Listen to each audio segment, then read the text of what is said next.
Akwaba, my people.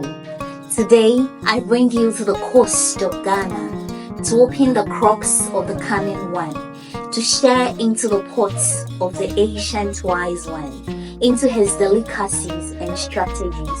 See, this is the story of the wise Greedy Ananse and his custody over the pot of wisdom.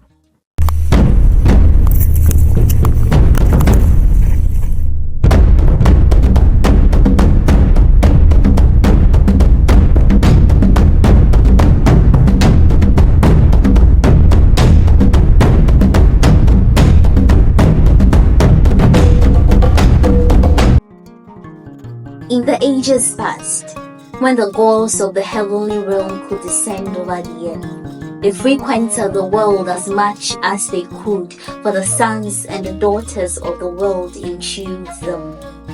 The progenitor of man, Onyankopon, was no different. Onyankopon would every day hover the entire world with an excuse of looking for a worthy man to bless with wisdom. For you see, at that time, all the wisdom that now dwells in this world was in the bosom of Onyankopon. For decades he searched, for centuries he searched. No matter how many seasons came by and went, Onyankopon still could not find a worthy man to bless with wisdom. That was until one day a man called Greedy Ananse was born. Greedy Ananse had a very sharp wit, an unmatched intelligence, and a cleverness that intrigued all the people around him.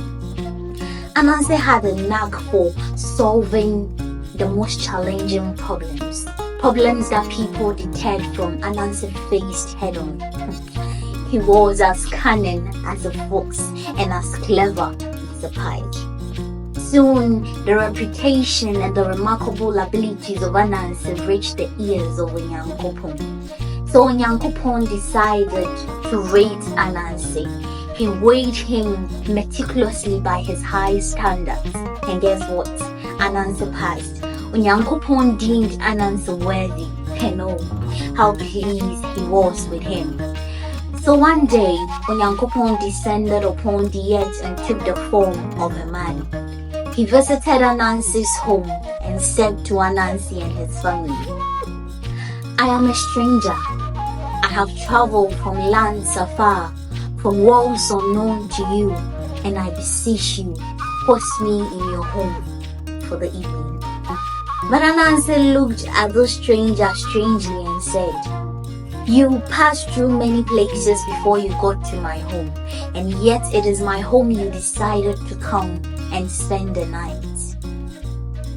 The stranger looked at Anansi, he smirked and said, "Oh, Anansi, you worry too much." And immediately Anansi asked, "How do you know my name? I believe I never mentioned my name to you."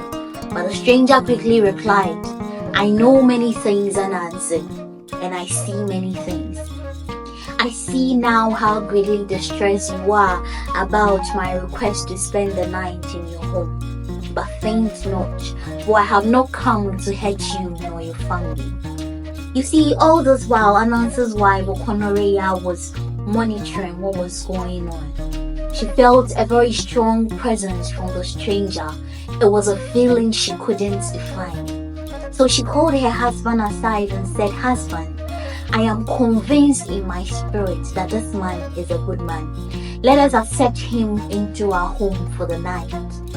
But Anansi was skeptical about receiving a stranger into his home. But you know, Okonoreya caressed Anansi with her words. You know, that thing that women do sometimes, those tricks that women use sometimes. And wait. Soon, Anansi accepted for the stranger to come into their home and spend the night. Okonoreya prepared some food and a warm place for the stranger to lay his head, and then she asked, "What shall I call you?" And the stranger said, "Oh, beautiful Okonoreya, you can call me Kotoku." So that evening, Kotoku told Okonoreya the tales of his travels, some of the experiences he's had while he journeyed through the earth. And as Okonoreya listened to the stories of Kotoku, she was amazed by some of the things she heard.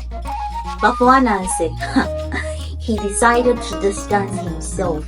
He took it upon himself that he would watch Kotoku and his every move. So his eyes, like eagle's eye, he kept on Kotoku. Even deep into the night, when Kotoku slept like a baby and snored with no care in the world, Anansi took up the post of a watchman and kept watch over Kotoku. But soon dawn broke, morning came and Kotoku bade his farewells. But before he would leave, he presented Okonoria with some colorful collection of golden beads. And when Okonoria saw these beads, she was over the moon. I mean, why wouldn't she be? Because beads are a symbol and a celebration of femininity, womanhood, and wealth in many African cultures. You see, there's a reason why many African women put on beads, especially the waist beads. I will soon do a special video about why women in Africa adorn themselves with beads. I'll tell you the significance and the backstory. So if you are interested to know why, then subscribe to this channel so that when I upload that video, you'll be immediately notified. What happened next was amazing. Anansi saw Okonoria's beads and he was so jealous. He felt angry that Kotoku had not given him anything. But I mean, what was Anansi's problem? He was the one who refused Kotoku into his home in the first place. But when it came to gifts, he wanted the best of the best. But let's be frank here. Do you think it was wrong of Anansi to refuse Kotoku into his home? He was a stranger. Do we just let strangers into our homes just because our intuition tells us to? I don't think we should. And I'm curious to know what you also think in the comment section below. If you think Anansi did the right thing or if you think he did the wrong thing, please tell me. I am curious. But Kotoku moved to Anansi. He wasn't just going to leave Anansi with an empty hand. To Anansi, he gave a pot. Yes, a pot. And you should have seen Anansi's face, the clear definition of displeasure. But Kotoku saw the displeasure on Anansi's face. Nothing escapes the eyes of Kotoku. And Kotoku told Anansi, Anansi, this is no ordinary pot I have given you.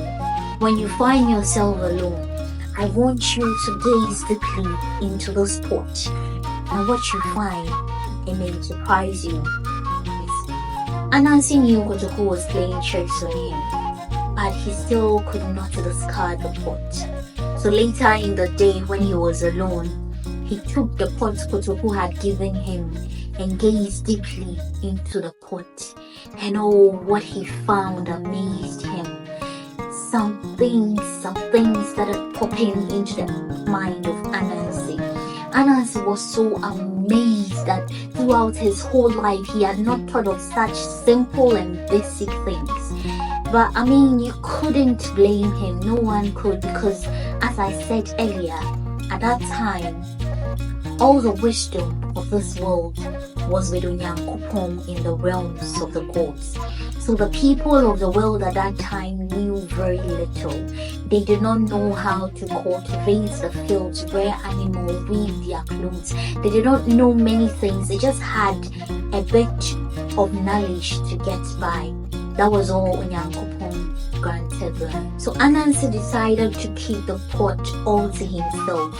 He did not disclose it to his wife nor his children. And day in and day out, Anansi would sneak out of the house, find a quiet place, gaze deeply into his pot and learn something new. Each time he was amazed. Soon he decided to put into practice all the things that he had been learning from the pot. So he started to clear the lands and cultivate the fields. He started to tame animals and he reared them. He also found a way to make clothes, weapons, and artifacts. He built roads, houses, and he even taught the people of the earth all these skills. They hailed him as king. They revered him. They honored him. They were amazed by how Anna was able to think and bring out all these creative ideas. Soon the people of the earth started to ask how. Anansi, how are you doing this? Anansi, how are you able to think and bring out all these creative ideas? But Anansi was no fool. He was not about to spill his secret to anybody. Not to his wife, not to his children, not to anybody in this world. But Anansi got overwhelmed eventually by the house he was receiving. When he went to the market, when he was home, everywhere he went, people was asking, Anansi how, Anansi how, Anansi how. So Anansi became concerned, and he decided that he has to create a plan lest anyone steals the pot of wisdom for himself. So in his eagerness, Anansi just thought of a plan himself without consulting the pot of wisdom. This was what Anansi decided, that he will find the tallest tree in the world, and at the peak of that tree he shall keep his pot of wisdom. So Anansi roamed the earth, and soon he found a very tall tree. So Anansi took his pot of wisdom and took a very thick thread and went beneath the tree. Anansi tied the thread around the pot, and then he put the pot in front of him, and the thread, he tied the knot at his back, and he began to climb the tree. But because the pot was in front of him, it was preventing him from climbing the tree any further. He tried for days, for weeks, for months, and still Anansi could not get to the top of the tree. The people of the earth gathered around Anansi and said, "What at all are you doing, Anansi?" But Anansi ignored all of them. Even when Okonoria came and asked, Anansi ignored him. But one day, as Anansi was still on his task trying to get to the top of the tree, his son Intekuma came. He watched his father for a while and said, "Father, don't you think if you bring the pot from your front to your back and tie the thread, the knot to your front, it will be easy for you to climb the tree?" But Anansi shouted, "Shut up, clear out. Who are you to educate your father?" So Intekuma left, and Anansi once again continued to climb the tree, and once again Anansi failed to get to the top of the tree.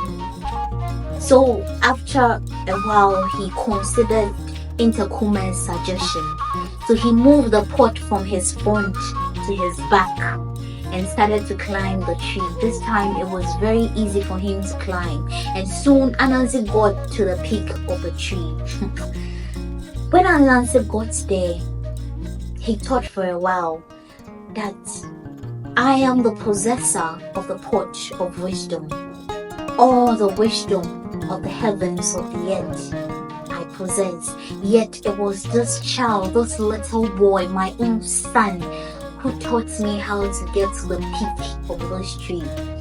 Anansi was enraged, and in his fury, he kicked the pot of wisdom, and the pot came flying from the top of the tree, and it hit the ground and crashed. What Anansi didn't know was that the wisdom in the pot had wings, and so the wisdom flew away from the pot to every corner of the world and entered into the minds of people. Anansi lost his pot of wisdom, and there was nothing he could do about it. All he could do was to salvage just a bit of wisdom for himself. So from that time, the people of this world got access to wisdom.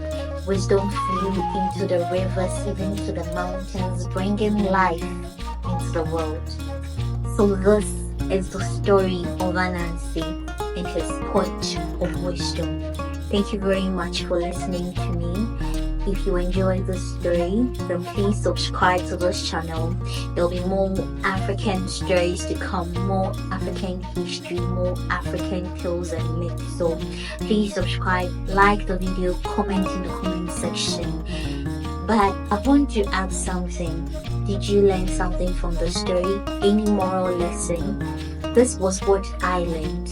That we should make sure that we do not let anger cloud our judgment. As if Anansi had been just a little bit patient, he could have saved all the wisdom for himself, but in his anger, he lost his most prized possession.